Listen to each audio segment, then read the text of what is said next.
सुबह का समय है। आरती की शादी के 2 दिन ही बीते हैं। बेडरूम में आरती गहरी नींद में सो रही है। तभी कमरे का दरवाजा जोर से खटखटाती हुई उसकी जेठानी पायल अंदर आती है।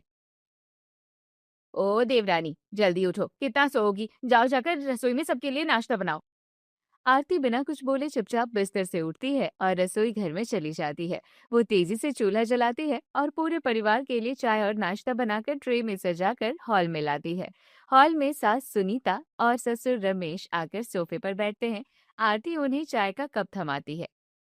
बहू, सबको नाश्ता सर्व करने के बाद जरा मेरे कमरे में आ जाना। मेरा कमरा काफी दिनों से साफ नहीं हुआ है, उसे अच्छे से व्यवस्थित और साफ कर देना। ठीक है मम्मी जी, मैं अभी जाकर आपका कमरा साफ कर देती हूँ। आरती सुनीता के कमरे में जाती है। कमरे का सामान इधर उधर बिखरा पड़ा है और कोने में कचरे का ढेर लगा है।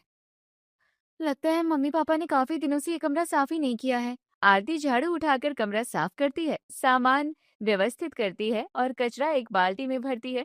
तभी दरवाजे पर उसकी ननद नेहा आकर, भाभी जी, ये चाय का कप लो और इसे भी जाकर धो दो। आरती हैरान होकर उस खाली कप को देखती है और बिना कुछ बोले कप लेकर टेबल पर रख देती है। हॉल में रोहित और उसका बड़ा भाई आलोक ऑफिस के लिए तैयार खड़े हैं। रोहित आरती के पास आता है। आरती, अब मैं ऑफिस के लिए निकल रहा हूँ। तुम किसी बात की टेंशन मत लेना। ससुराल में सब बहुत अच्छे हैं। दोनों भाई ऑफिस के लिए निकल जाते हैं। उनके जाते ही ननद नेहा कॉलेज के लिए निकल जाती है और जेठानी पायल अपने कमरे की तरफ बढ़ते हुए मुड़ती है। देवरानी, सारे जूठे कप और प्लेट साफ करके और किचन को अच्छे से व्यवस्थित करके ही अपने कमरे में जाना, समझी? ठीक है जेठानी जी। दिन बीतते जाते हैं। घर के सभी सदस्य छोटी बहू आरती से ही सारा काम करवाते हैं और उस पर हुक्म चलाने लगते हैं। एक दिन आरती दोपहर में खाना खा रही होती है कि तभी पायल वहां आ धमकती है। अभी तक तुम खाना ही खा रही हो? मेरा सिर बहुत दर्द कर रहा है, जाओ तुरंत बाजार जाकर दवा ले आओ। जी जेठानी जी, मैं अभी जाकर लाती हूँ। आरती बाजार जाती है और दवा लाकर देती है। तभी देवर दीपक अपने गंदे जूते लेकर उसके सामने आता है। छोटी भाभी, मेरे जूते बहुत गंदे हो रहे हैं, इन्हें तुरंत साफ कर देना, हाँ? आरती अपने देवर के जूते को वॉश एरिया में ले जाती है और धोकर बाहर धूप में रख देती है और फिर अपने कमरे में आकर थकी हारी बैठी होती है कि तभी ननद नेहा कमरे में घुसती है। ओ छोटी भाभी, मेरे कपड़े बहुत गंदे हैं, जरा जाकर उन्हें भी धो दो। आरती जाकर ननद के कपड़े धोती है, फिर रसोई में आती है। पूरा घर और किचन गंदा पड़ा हुआ है। वो पायल के पास जाती है। जेठानी जी, जरा किचन साफ करवा दीजिए ना, बहुत काम फैला है। तुम्हारे होते हुए मुझे काम करने की क्या जरूरत है? देवरानी के होते हुए भला जेठानी काम क्या करेगी? पायल उल्टे आरती से ही पूरा किचन साफ करवा लेती है। आरती बेबसी से अकेली ही सफाई में जुट जाती है।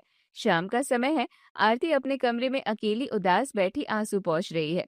तभी उसका पति रोहित ऑफिस से लौटता है और आरती को उदास देखकर उसके पास बैठता है।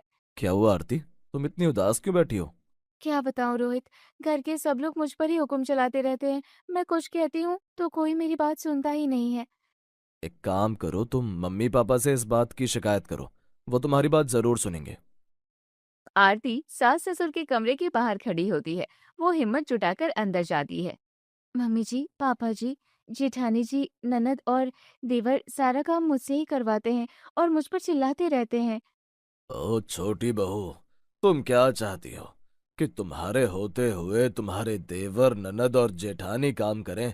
काम तो इस घर में तुम ही करोगी ना। सास ससुर आरती की बात को पूरी तरह अनसुना कर देते हैं। आरती निराश होकर वहां से लौट आती है। कुछ दिनों बाद रोहित ऑफिस से देर से घर लौटता है। वो रसोई में आता है और अपनी पत्नी को रोते हुए देखकर कहता है। आरती, क्या हुआ? तुम रो क्यों रही हो? आज जेठानी जी के घर के सारे मेहमान आए हुए थे। घर में मेहमानों की पार्टी चल रही है। आरती, सबको नाश्ता और पानी परोसो। ये हमारी नई नौकरानी है। रोहित गुस्से में आरती की तरफ देखता है। क्या तुमने इस बारे में माँ से दोबारा शिकायत नहीं की? आपके कहने पर मैंने पहले भी की थी और आज भी की, लेकिन उन्होंने हमेशा अपनी बड़ी बहू का ही पक्ष लिया। ठीक है, मुझे जिस बात का डर था वही हुआ। आरती, अब तुम भी इस घर में जैसे को तैसे वाला नियम फॉलो करो। जैसा बर्ताव ये तुम्हारे साथ करते हैं वैसा तुम भी करो। क्या? जैसे को तैसा? हाँ, ईंट का जवाब पत्थर से दो। मैं तुम्हारे साथ खड़ा हूँ। अगली सुबह आरती सोकर उठती है और सीधे जेठानी पायल के कमरे के दरवाजे पर जाकर जोर जोर से दरवाजा खटखटाने लगती है। ओ जेठानी, क्या कर रही हो? उठो जल्दी। जेठानी जी, जल्दी उठिए। पायल नींद में आंखें मलते हुए दरवाजा खोलती है। क्या है? सुबह सुबह कौन सा पहाड़ टूट पड़ा तुम पर? पहाड़ टूट नहीं पड़ा। चलो जल्दी जाकर रसोई में सबके लिए नाश्ता बनाओ, और हाँ, मेरे लिए भी बना कर लाना। क्या? ये क्या बदतमीजी आरती? ये कोई बदतमीजी नहीं है। जो मैं कह रही हूँ चुपचाप वही करो। अच्छा, तेरी इतनी जुबान चलने लगी? पायल जैसे ही आगे बढ़ती है, आरती झट से पायल की चोटी पकड़ लेती है और उसे घसीटते हुए रसोई घर में ले जाती है।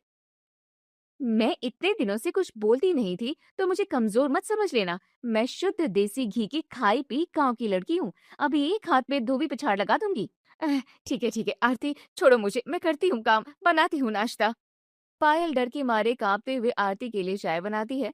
आरती चाय का कप हाथ में लेती है और शान से जाकर हॉल के सोफे पर पैर रखकर बैठ जाती है। तभी सास सुनीता कमरे से बाहर आती है। पायल दौड़कर उसे रो रो कर पूरी बात बताती है। क्यों छोटी बहू, तेरी इतनी हिम्मत कि तू अपनी जेठानी पर धौंस जमाए?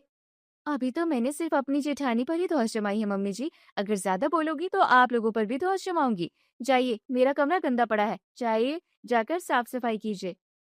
क्या? तेरी इतनी हिम्मत कि तू अपनी सास से काम करवाएगी? ये मेरी हिम्मत नहीं, मेरा हुक्म है। जा रही हो या नहीं?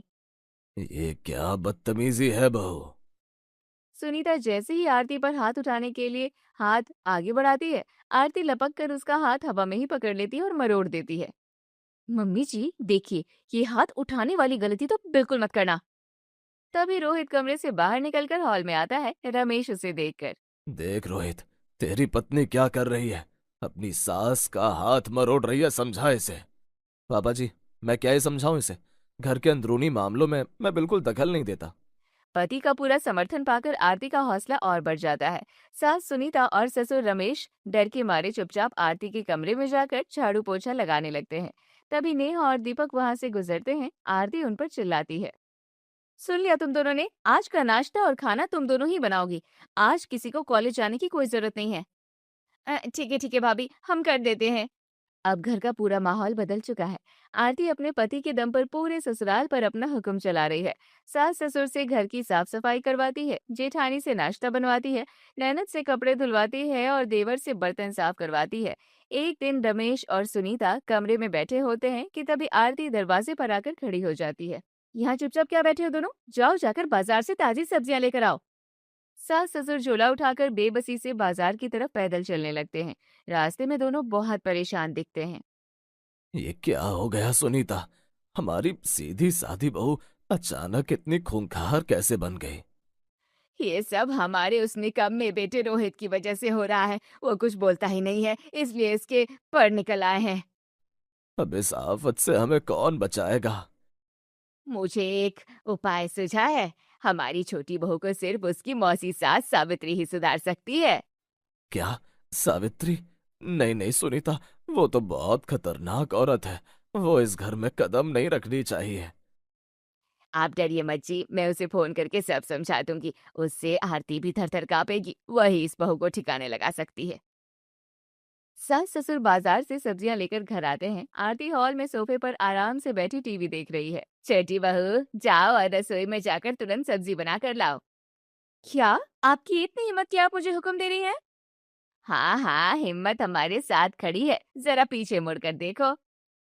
दरवाजे से एक भारी भरकम और कड़क मिजाज औरत सावित्री हाथ में छड़ी लिए अंदर दाखिल होती है। उसके चेहरे पर बहुत घमंड और सख्ती है। क्या बहू, बहुत डरा कर रखा है तुमने अपने ससुराल वालों को। अब मैं आ गई हूँ, अब किसी को डरने की जरूरत नहीं है। अब मैं तुझे ऐसा सबक सिखाऊंगी कि तू जिंदगी भर याद रखेगी। आरती चुपचाप उठती है और रसोई घर की तरफ बढ़ जाती है। सावित्री भी उसके पीछे पीछे रसोई में पहुंच जाती है। बहू, ध्यान से सुन ले, मुझे खाने में तीखा बहुत पसंद है, इसलिए सब्जी एकदम तीखी ही बनाना, और हाँ, चावल बिल्कुल जलने नहीं चाहिए। पूरा परिवार हॉल में डाइनिंग टेबल पर बैठा है। रोहित ऑफिस गया हुआ है। आरती कढ़ाई से गरम गरम सब्जी और दाल चावल लाकर टेबल पर परोसती है। अच्छा, इस मौसी सास को मिर्च ज्यादा पसंद है ना, तो आज मैं सब्जी में इतनी मिर्च डालूंगी कि याद रखेगी।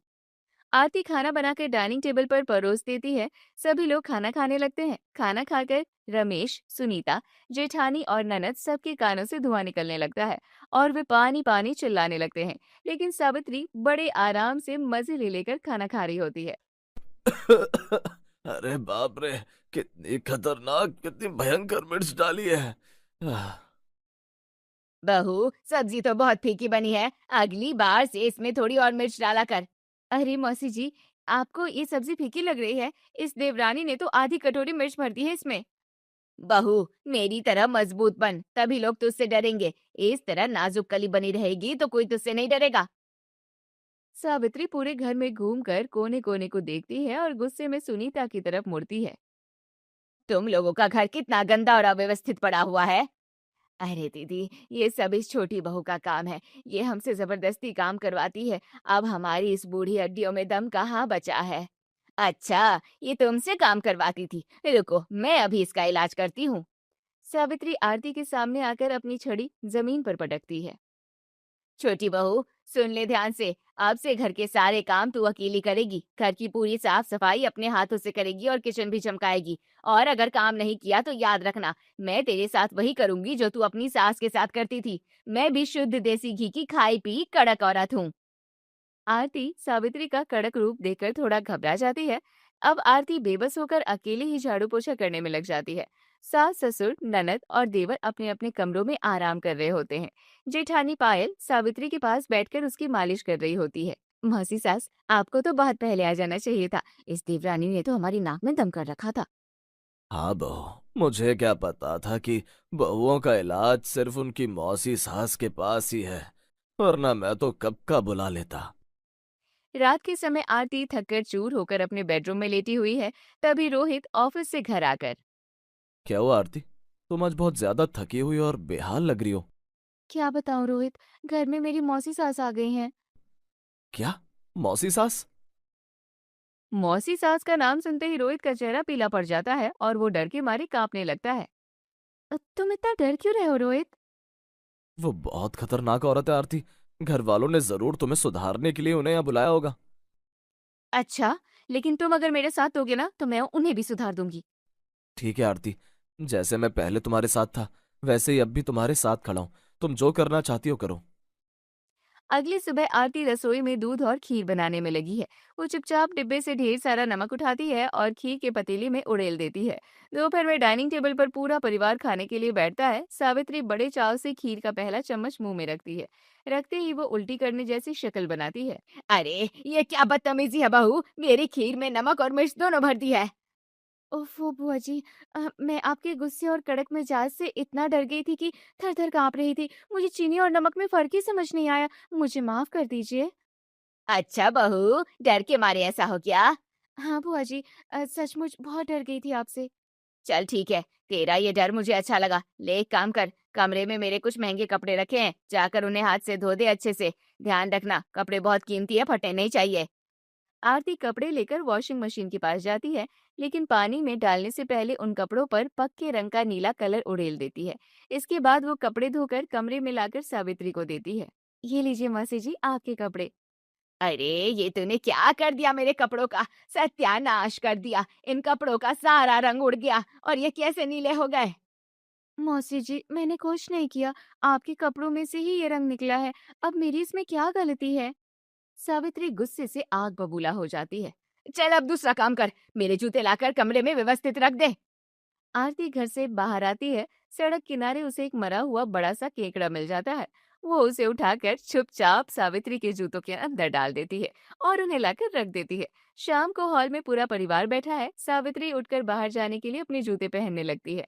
जैसे ही वो पैर अंदर डालती है, केकड़ा उसके पैर की उंगली दबा लेता है। बाप रे! मारे ये क्या है? जूते के अंदर केकड़ा कहाँ से आ गया?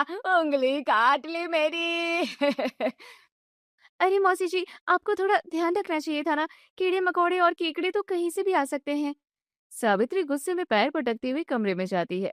आरती मुस्कुराते हुए मेडिकल स्टोर जाने का बहाना करती है। रुकिए मौसी जी, अभी आपके इस अकड़ का पक्का इलाज करती हूँ। आरती मेडिकल स्टोर जाती है और वहां से तेज खुजली वाला पाउडर खरीद कर लाती है।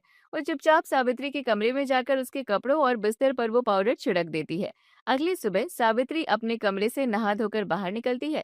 अचानक उसके पूरे शरीर में भयंकर खुजली होने लगती है। वो हॉल में आकर चिल्ला चिल्ला कर रोने लगती है। बचाओ! अरे कोई बचाओ! पूरे बदन में आग लग गई है। ये किसने खुजली वाला पाउडर मिला दिया मेरे कपड़ों में? क्या हुआ मौसी जी? इतनी जोर-जोर से क्यों चीख रही हैं? अरे बहू, मेरे पूरे बदन में भयंकर खुजली हो रही है। किसने खुजली वाला पाउडर मिला दिया है? मौसी जी, आपको क्या लगा था कि आप मुझे डरा लेंगी और मैं चुपचाप सहती रहूंगी? मैं गलत से डरती नहीं हूँ और किसी के सामने छुपती नहीं हूँ। मेरे ससुराल वाले मेरे साथ गलत कर रहे थे, तो मैंने जैसे को तैसा किया और आपके साथ भी वैसा ही किया।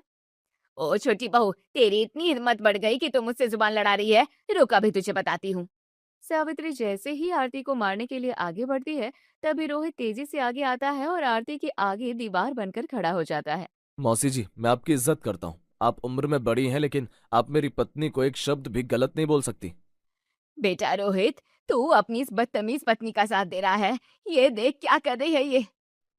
हाँ मौसी जी, मैं अपनी पत्नी के साथ हूँ। शुरू से इस घर में आरती के साथ नाइंसाफी हुई है।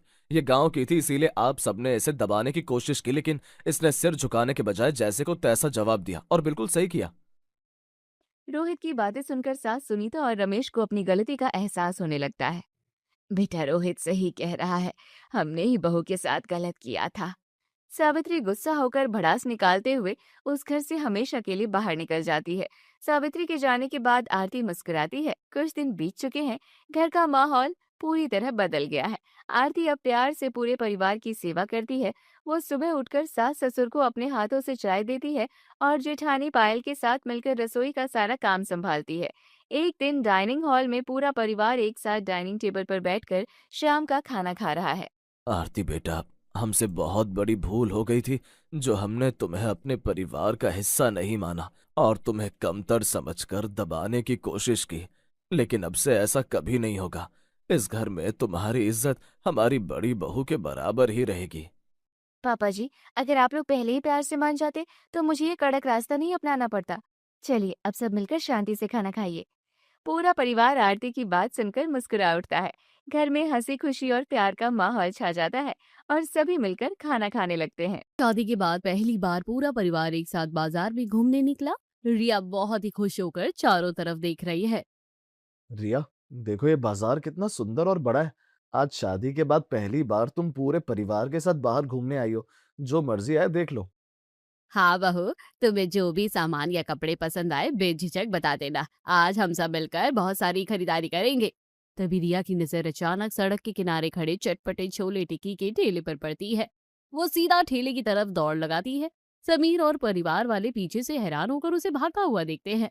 भैया, जल्दी से एक बढ़िया प्लेट चटपटी छोले टिक्की लगा दो और उसमें थोड़ी तीखी चटनी ज्यादा डालना। अरे रिया, इतनी भी क्या भूख लगी थी तुम्हें, जो तुम बिना बताए ऐसे दौड़ कर आ गई? हम तो घर से खाकर ही निकले थे। अरे समीर, मुझे भूख थोड़ी ना लगी थी। मुझे तो बस रास्ते में स्ट्रीट फूड देखकर खुद पर कंट्रोल ही नहीं होता। मैं रोक ही नहीं पाती खुद को। अच्छा अच्छा, ठीक है। भैया, आप एक काम करो, हम सबके लिए भी एक एक प्लेट छोले टिक्की लगा दो।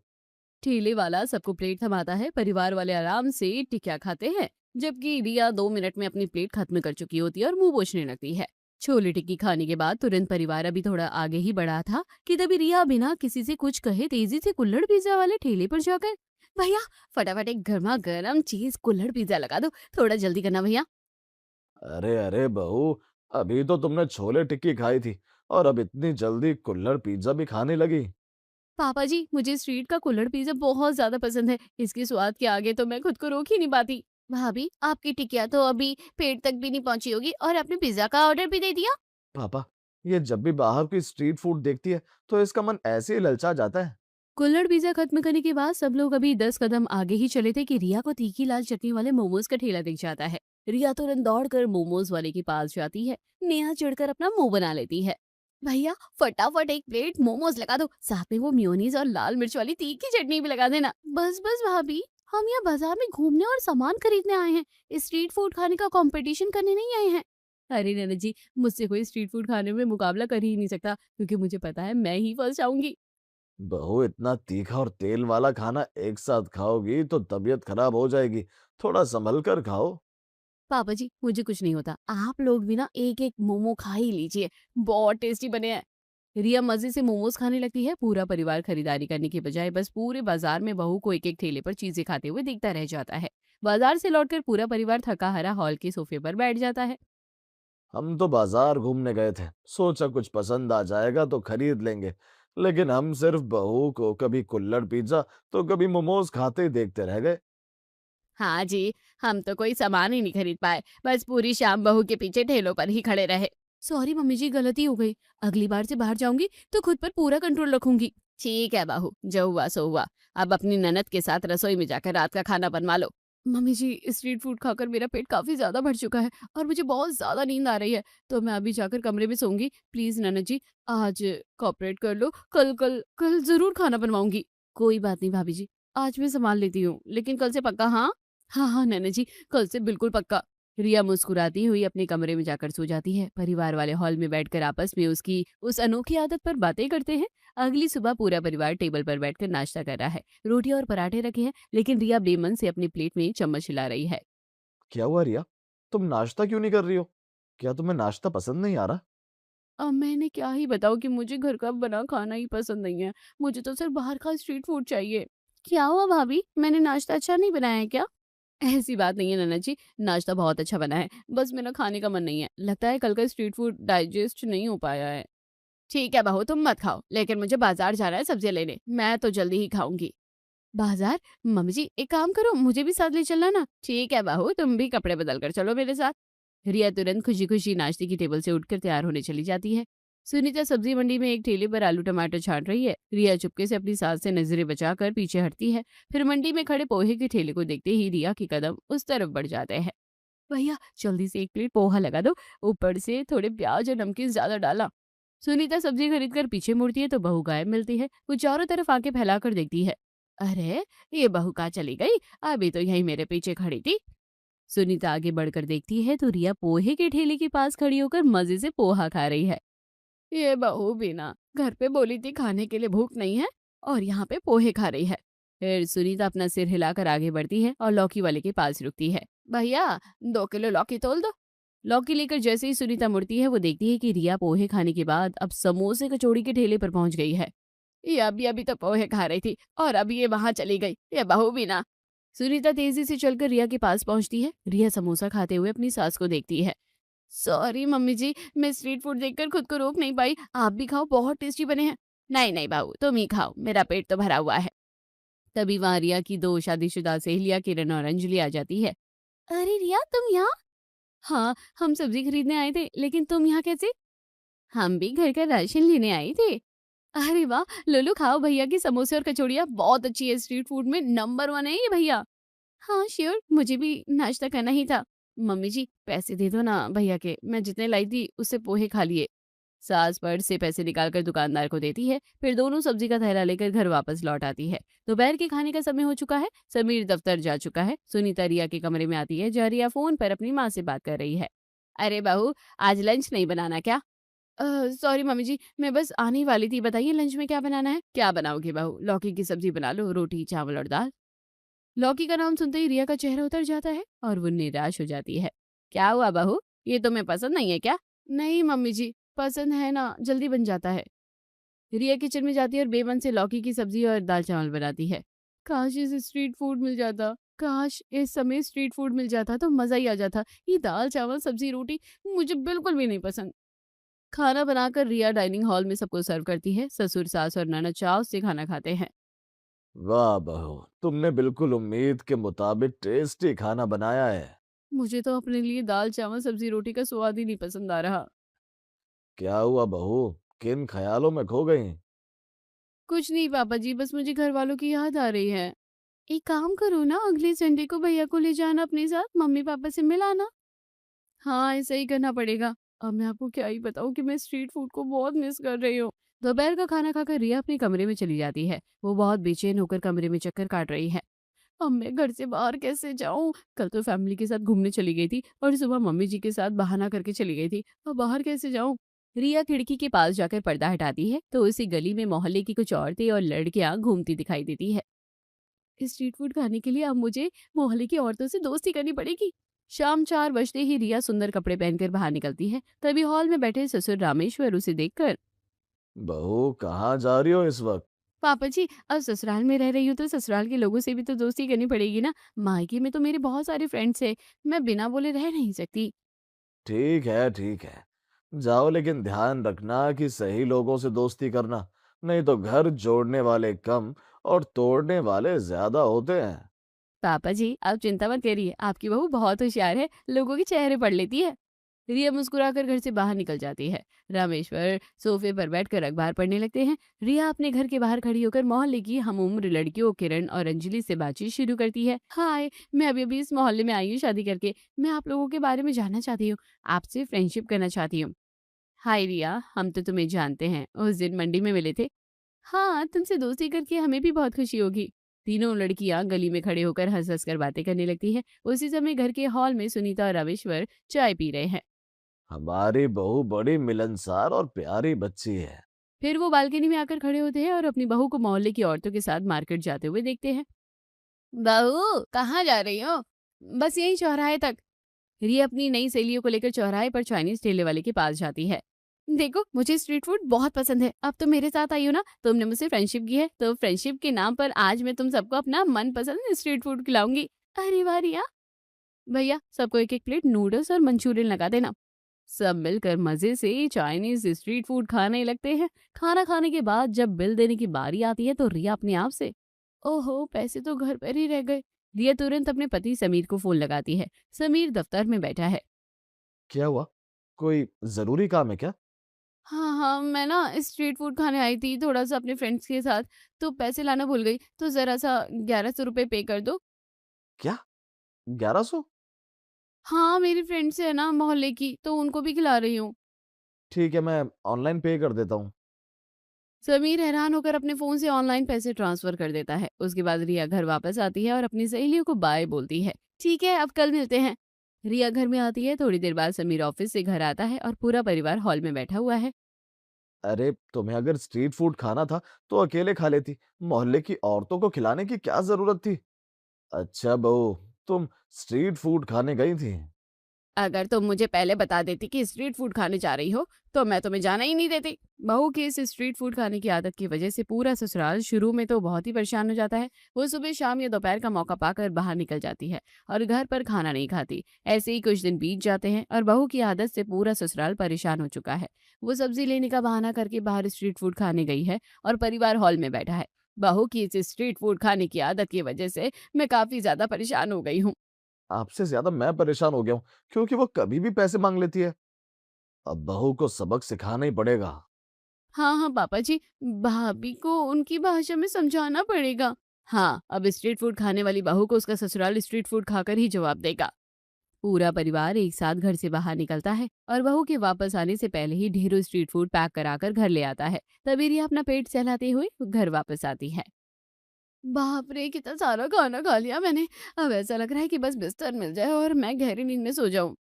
वो हॉल में आकर देखती है कि कोई मोमोज, कोई पिज्जा, कोई बर्गर, कोई सैंडविच तो कोई समोसे कचौड़ी खा रहा है।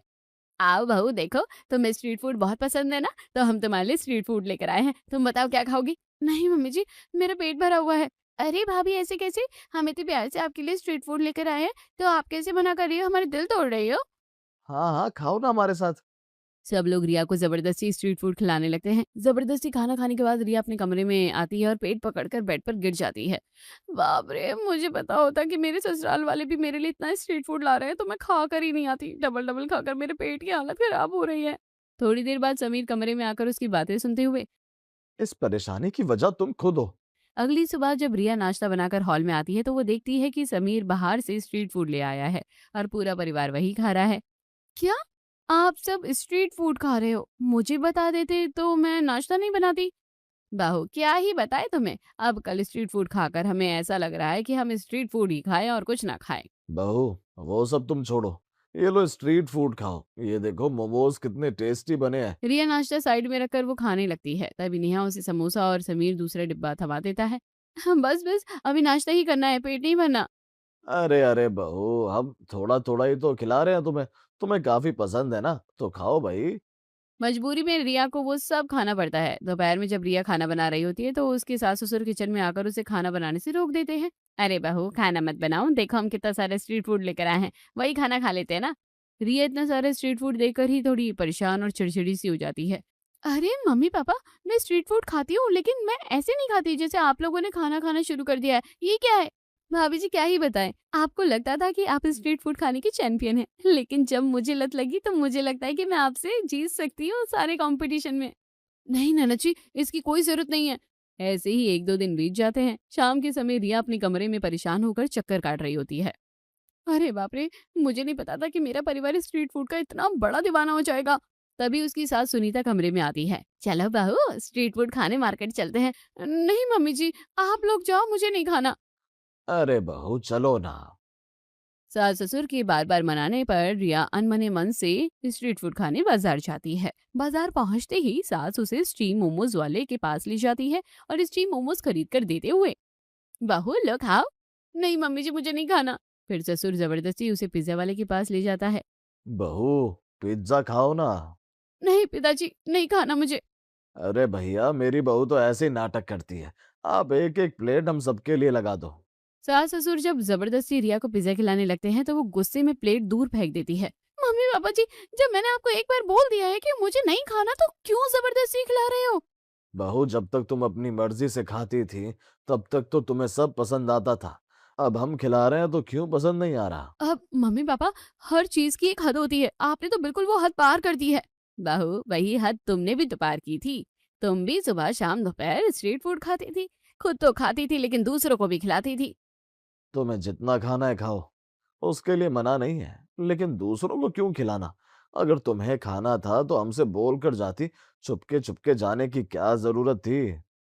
अच्छा, तो आप लोग मेरी गलती की सजा दे रहे हो मुझे। हम सजा नहीं दे रहे हैं, तुम्हें समझाने के लिए ऐसा किया है। मैं समझ गई हूँ कि आप क्या समझाना चाह रहे हैं। अब मुझे स्ट्रीट फूड खाना होगा तो मैं खुद जाकर अकेले खाया करूंगी। किसी को साथ ले जाकर पैसे नहीं उड़ाया करूंगी और घर का खाना भी नहीं छोड़ूंगी। सास ससुर की प्यार से समझाने पर बहू पूरी तरह से समझ जाती है। वो जब भी स्ट्रीट फूड खाती तो खुद जाकर खाती और धीरे धीरे उसने स्ट्रीट फूड खाना भी बहुत कम कर दिया था।